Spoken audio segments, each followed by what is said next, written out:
Les amis, je suis en direct du stand de Magic Dream avec Christian. Christian qui est président du club de magie de Nevers.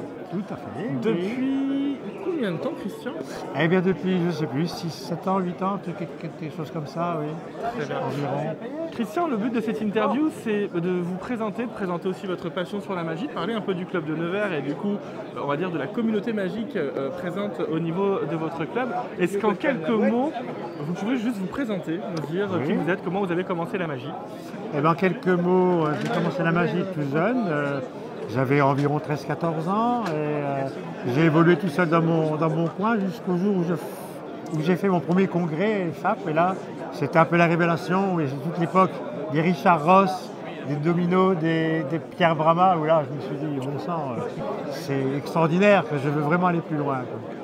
Et puis voilà, j'ai fait quelques manifestations. Pendant un moment, j'en faisais beaucoup. Après, la vie a fait que j'ai toujours gardé ça en tant qu'amateur, mais j'ai une vie professionnelle à côté. Et ben voilà, je ne vais pas m'étendre sur mon petit cas personnel. J'ai pris la présidence dans 6-7 ans et j'ai essayé de développer ce club, parce que quand j'ai pris la présidence, nous étions 6 anciens qui se réunissaient de manière très sympathique. Voilà. Et aujourd'hui, on est 22 ou 23. Ok, oui, donc le club a considérablement grandi. Oui. Comment est-ce qu'on passe de simple, entre guillemets, passionné de magie à président d'un club? Quel a été du coup votre chemin pour vous dire à un moment donné je veux m'investir davantage et en proposer plus? Les rencontres au cours des congrès notamment, l'envie de faire bouger un petit peu les choses dans sa région. Quand on aime à la fois sa région et à la fois la magie, on a envie que nos concitoyens voient ce que la magie est devenue aujourd'hui. Et on a envie de partager ça avec notre région de cœur, quoi.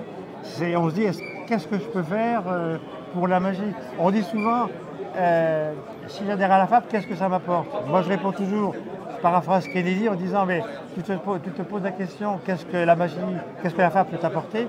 Et toi, qu'est-ce que tu peux apporter à la FAP? Est-ce que tu n'as pas vraiment envie de faire partie d'une communauté?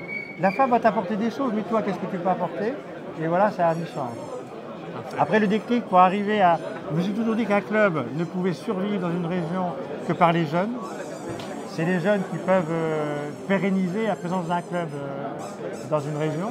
Donc on a fait une école de magie il y a maintenant 4 ans, avec un petit peu de turnover, mais au final relativement peu. Et ceux qui sont là aujourd'hui sont vraiment accrochés, et par le biais de manifestations du club, qu'on propose des spectacles à la Hauville, voilà, mais aussi par la venue de l'équipe de France en résidence.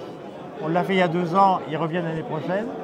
On a fait le congrès de l'ODM, tout ça, ça fait partie du rayonnement qui ne coûte rien au club, pour grand chose, parce qu'on paye un coût, machin. Et la ville de Nevers, aujourd'hui, on ne leur demande pas d'argent, on leur dit, écoutez, pas de subvention, par contre, on vous apporte ici, ça, on est partenaire. Et quand on vient voir les chargés de culture, qu'est-ce que vous avez à nous proposer? Ils sont demandeurs. C'est pas nous qui disent, s'il te plaît, prête-moi une salle. C'est eux qui nous disent, qu'est-ce que vous avez? Ouais, super. Autre question, donc là on est en direct du congrès de la Grande Motte. Vous avez un rôle au niveau de ce congrès, vous faites partie du bureau de délibération, si je ne dis pas de bêtises? Non, je suis au bureau de la fédération. Au bureau de la fédération. Secrétaire général de la fédération. En quoi est-ce que du coup ça consiste? Quelles sont vos missions au niveau d'un congrès comme celui de la Grande Motte? Alors, au niveau précisément du congrès de la Grande Motte, des congrès pas grand-chose, puisqu'il y a une structure congrès qui s'occupe du développement et de la mise en place de tout ça, avec des gens très compétents. Après, il y a toujours des sujets qui tournent autour du congrès ou de n'importe quel sujet. Il y a toujours des choses à gérer au niveau du bureau et au niveau du secrétaire général. Voilà, donc on essaye de tenir sa place du mieux qu'on peut, parce que ça fait pas longtemps, hein, ça fait 2 ans que j'ai été élu. On me l'a demandé, j'ai hésité, d'abord parce que je travaille toujours encore, et que je dis est-ce que je vais avoir le temps, etc.